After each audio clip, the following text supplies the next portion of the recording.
મિત્રો, આ કાળિયા કળિયુગમાં પણ દ્વારકાધીશ આપણા જોડે ને જોડે છે, હાજરા હાજર છે.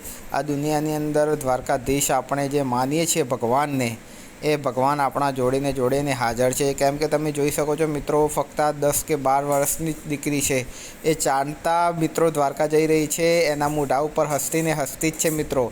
તમે જોઈ શકો છો નાની ઉંમરમાં પણ એ દ્વારકા ચાલીને જઈ રહી છે મિત્રો. તો દ્વારકાધીશ એના સપનામાં આવ્યા હતા. જ્યારે નાની આ બેબીએ વાત કરી એના પપ્પાને કે પપ્પા, મારા સપનાની અંદર દ્વારકાધીશ આવ્યા હતા અને મારે અત્યારે દ્વારકા જવું છે.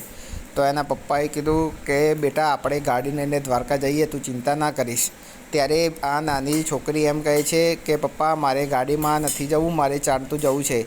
તો મિત્રો, દ્વારકાધીશના પૂરા આશીર્વાદ છે આ દીકરી ઉપર અને બહુ બધા માણસો આ દીકરીને સપોર્ટ કરે છે. તો મિત્રો, તમે કોમેન્ટની અંદર જય દ્વારકાધીશ લખવાનું ભૂલતા નહીં.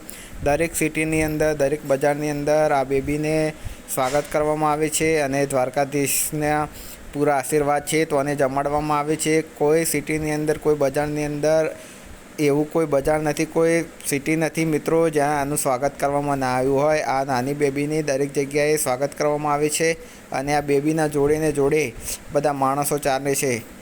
તો મિત્રો, કોમેન્ટની અંદર જય દ્વારકાધીશ લખવાનું ભૂલતા નહીં અને આ વિડીયોને શેર કરજો અને અમારી ચેનલને સબસ્ક્રાઈબ કરજો.